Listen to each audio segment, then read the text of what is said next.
Foundation is currently hosting a virtual memorial service for its former CEO, struggle activist, author and civil society leader Achmat Dangor. Let's take you live now to that memorial service. You can see on the podium now the Nelson Mandela Foundation CEO, Sello Hatang. It didn't matter where Achmat went, that Mandela Day cap was there. I guess because he was actually the brains behind Mandela Day.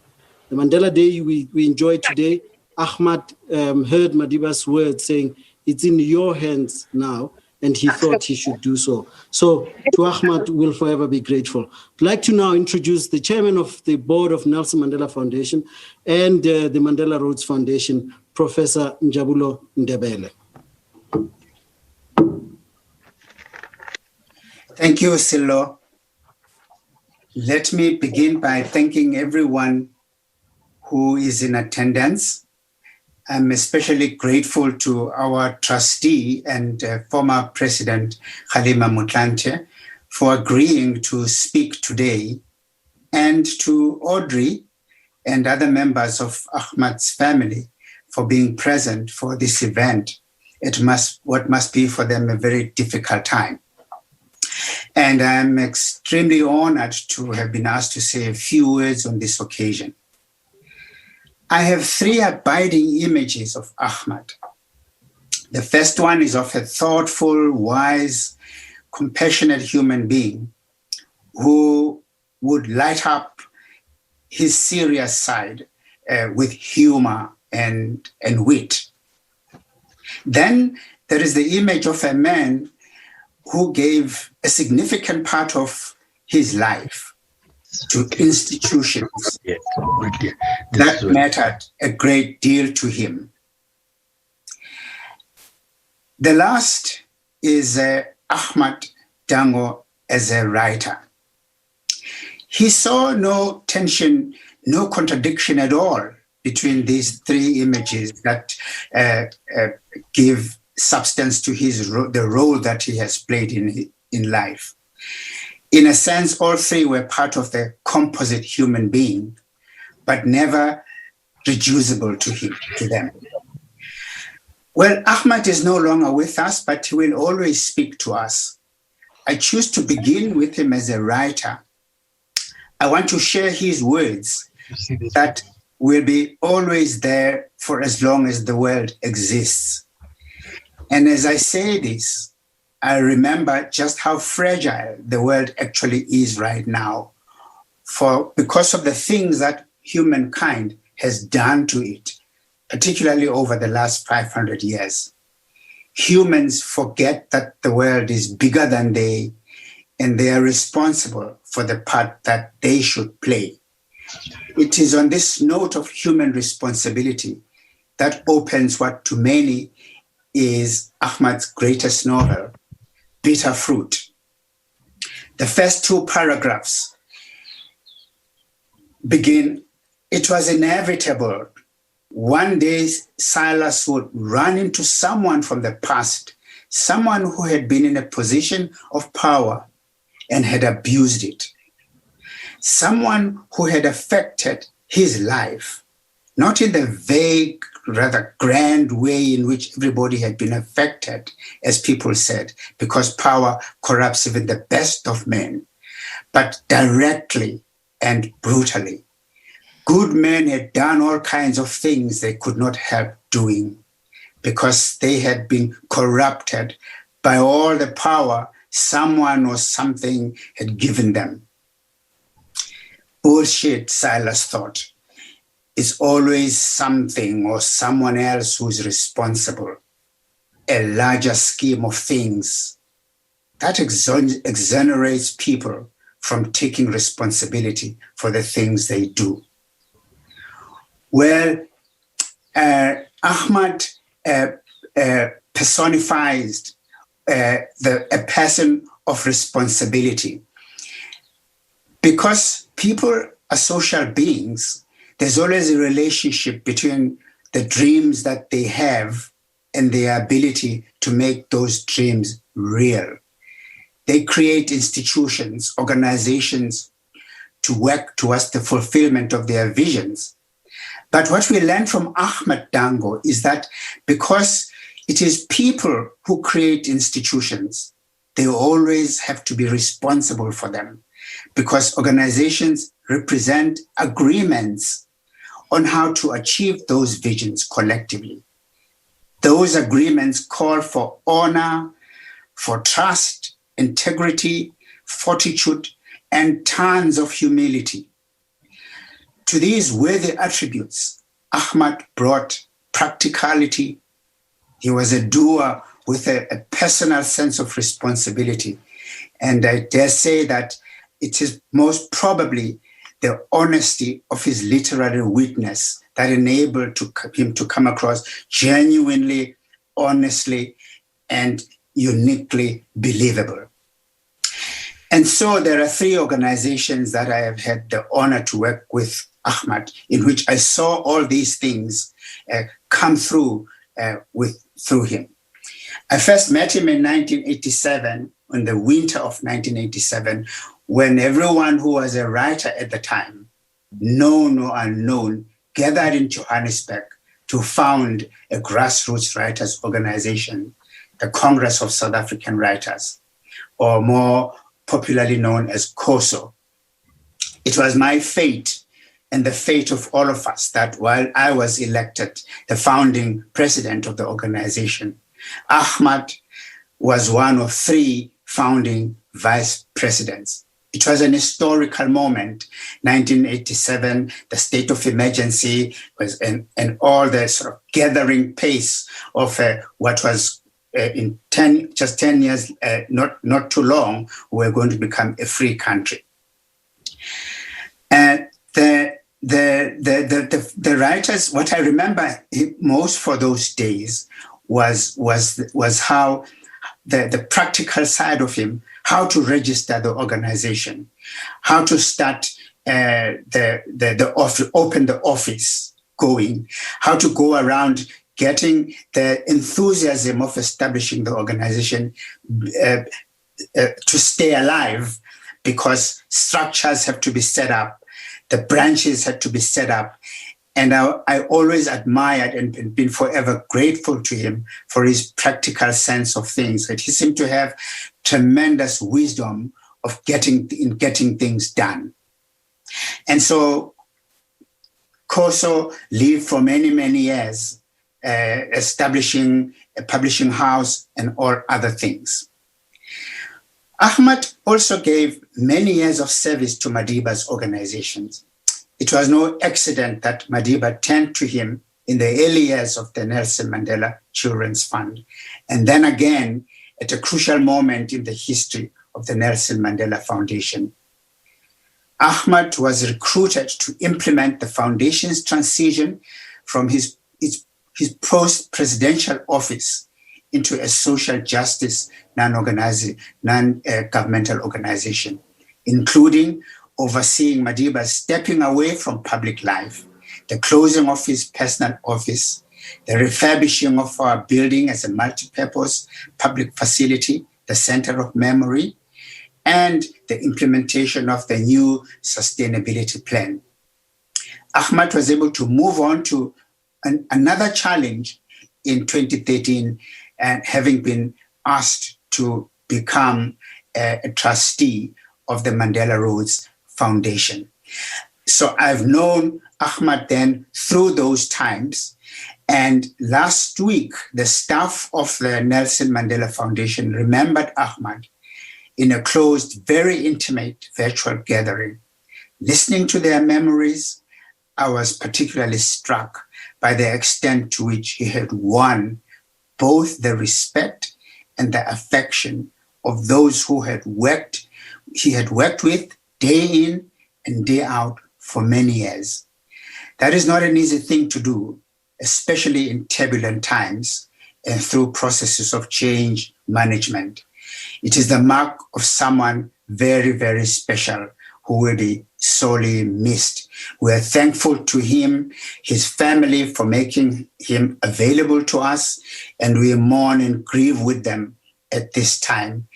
But we celebrate his life as we are gathered to do today, to remember what a special person he was and the mark he left on all of us.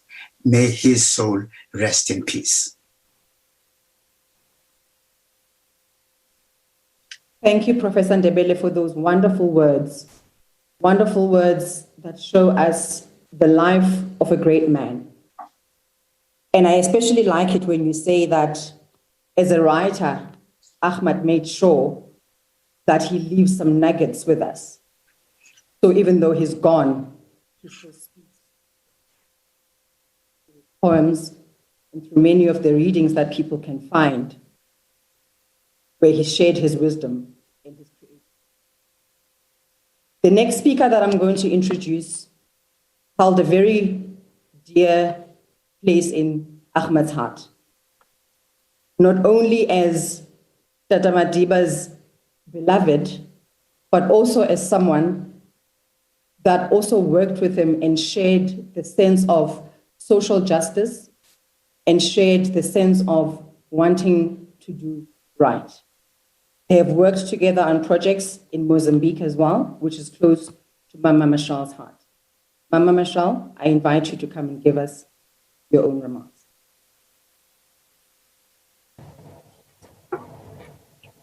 Good afternoon, Audrey, family, friends, boards and staff of all Mandela institutions, and former President Kgalema Motlanthe.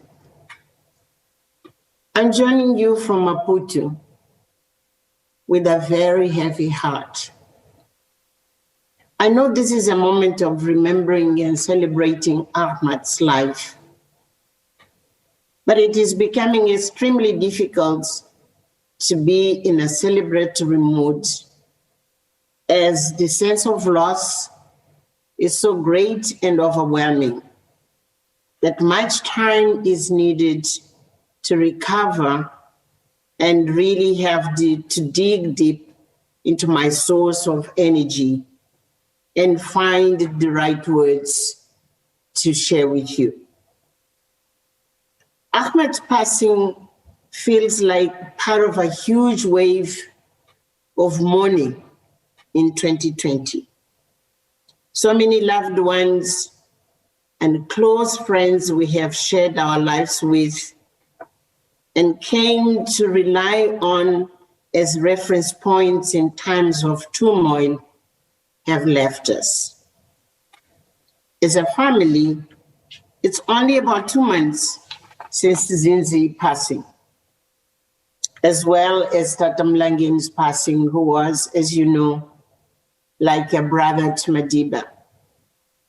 This very morning, we had to bid farewell to Madiba's long-standing and loyal friend, George Bezos.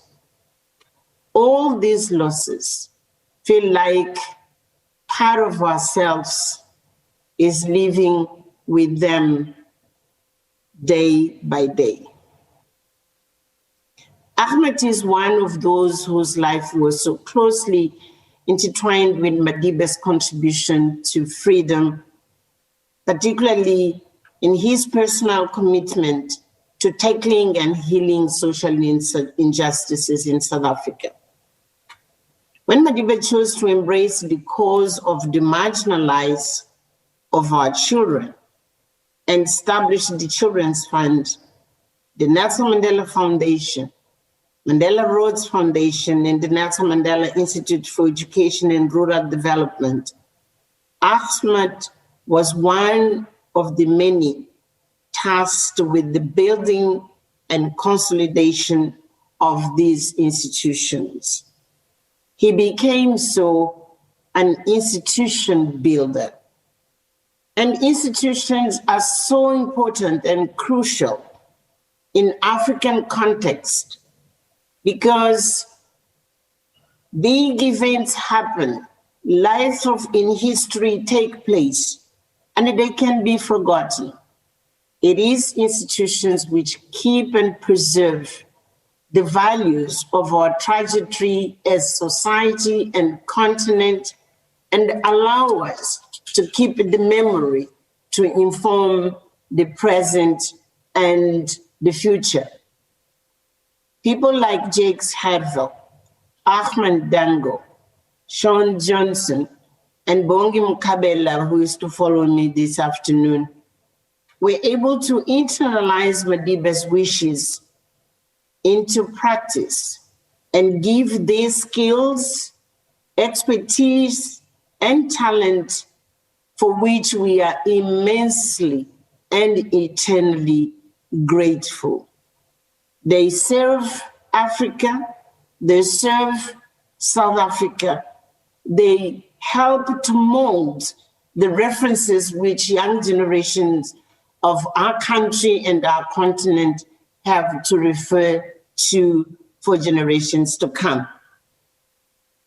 Achmat's stellar service and his excellent personal commitment to have taken the institutions he touched to become beacons of excellence, Madiba had great respect for Achmat, and he relied many times on his wise and discreet counsel. It is very difficult not to be heartbroken at the moment.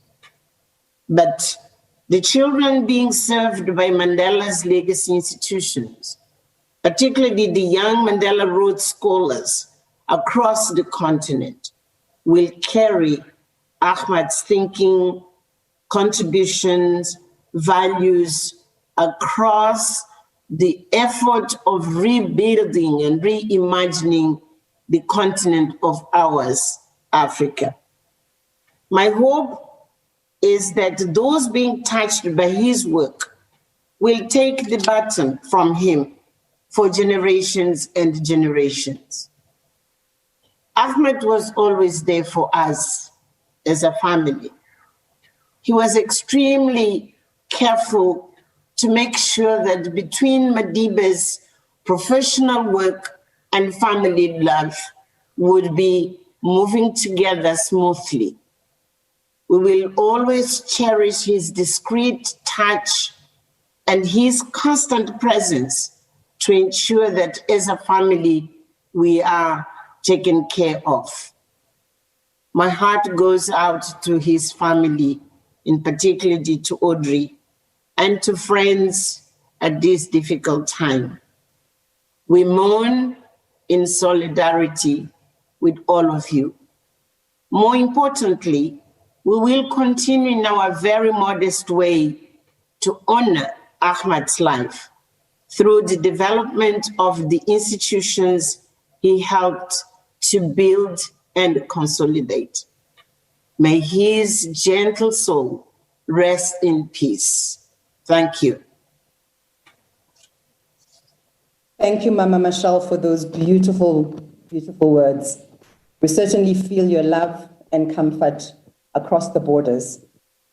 And thank you for reminding us of Achmat's institutional building character. It is on this that we are able to stand on his shoulders as a giant that built foundations for all the institutions that we serve. And especially for me, having taken over at the Nelson Mandela Children's Fund, I stand on his shoulders, as well as the shoulders of the next speaker, Sisbongile Mkabela, who I'm sure also has very, very good experiences to share about Achmat. Sisbongi, I invite you to share your own thoughts. Thank you very much, Gone. When I heard Ma speak, it breaks my heart, because indeed we look at institutions and we forget the people behind them. Achmat has just been one of those.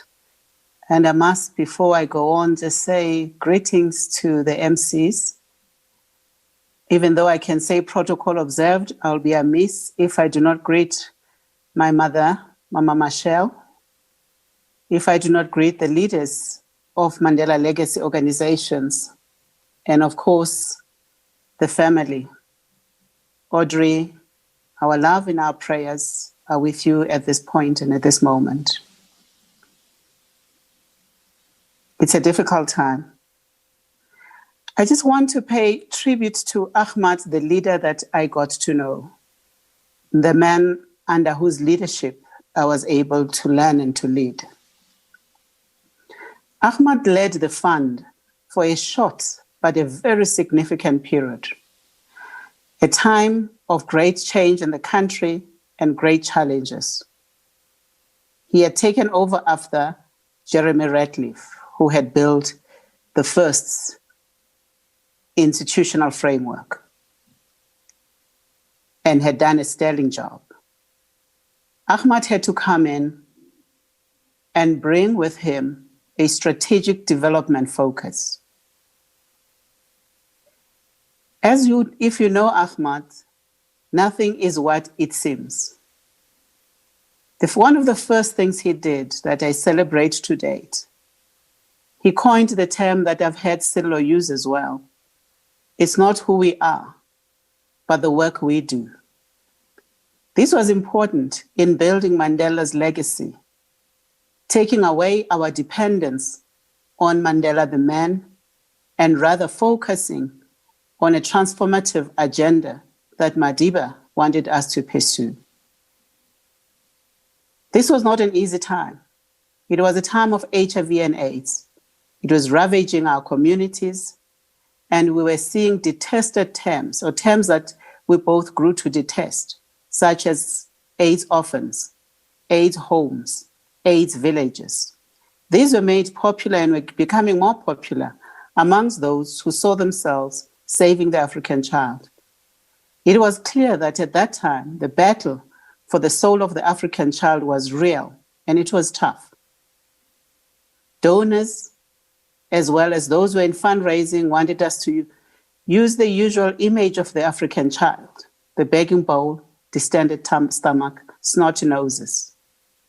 They wanted us to use the same language of monitoring and evaluation, even when we didn't know what we were monitoring, even though we didn't know how HIV and AIDS was going to affect us, not only in one generation, but in generations to come. In a short space of time, Achmat created a culture of learning and questioning within the organization.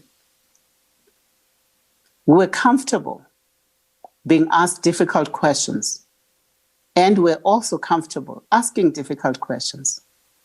He forced us to reflect. He forced us to reflect on all the jargon, the development jargon that we all seek comfort in. And he questioned us every time we sought comfort in those words that many of us might have lost meaning. He literally outlawed all jargon from our speak so that we could speak simply and purposefully. Under Achmat's leadership, we changed the language. We moved away from grantees and beneficiaries to development partners. These were not semantics, but part of a culture of questioning.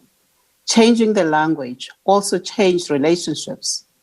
We were able to see our role and expertise and the community's role and expertise as well as knowledge.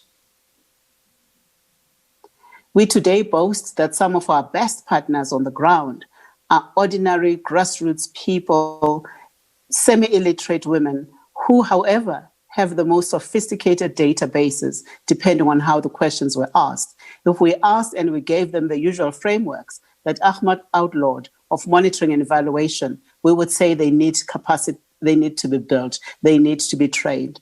But through Achmat's eyes, we could see capacity and we were able to work with that. It is that culture of interrogation, of seeking and for change, of being real, that led to the establishment of the Nelson Mandela Children's Hospital, civil society-led initiative with no money, but a vision. It is part of his belief in the need for radical change that moved us from bystanders and commentators on development to being true activists and action activists and taking responsibility. Achmat, you believe there was a need for radical change in the development sector. You allowed us to make scary changes that got many donors and the NGO sector unhappy. But we both agreed that you were right. The changes that you sought then remain absolutely necessary and needed if we were to win the war against poverty and social injustice. Achmat remained always the common denominator when it came to Mandela legacy organizations. He was firm on the principles, the principle of nonpartisanship, ensuring that we don't find ourselves, even though we're born out of Mandela's vision, that we don't end up being a party toy. He understood also the role of each of the organizations. He understood the role of the Nelson Mandela Foundation, engaging, convening conversations, advocating for peace, reconciliation, and democracy in this continent. He understood the role of the Mandela Roads, which set at the point of developing ethical leaders and scholars, a job which has been excellently done in both instances. And he understood the role of the Nelson Mandela Children's Fund and the Children's Hospital, Mandela's common touch, that which kept society and government positively engaged in changing the way society treating children and young people, giving all of us a chance. Personally, Achmat, I want to thank you for the privilege of being led by you, mentored by you. Thank you very much for all the times you took the blame when we flew too close to the sun and we did upset many powerful interests. But you stood by us because you really believed we needed to change some things very radically. You are a man of integrity and deep thought. There were no easy answers ever for you.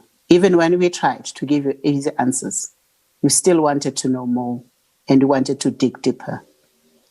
I want to thank Achmat's family, Audrey. We acknowledge your pain. We can't say we know it, but we acknowledge your pain and we are with you. Thank you, Zain. I met you many years ago as we worked together to develop what we believed would be an enabling environment for government and civil society to work together at the Development Resources Center. Thank you very much. And Program Director, thank you for the opportunity to speak to you. Bye-bye.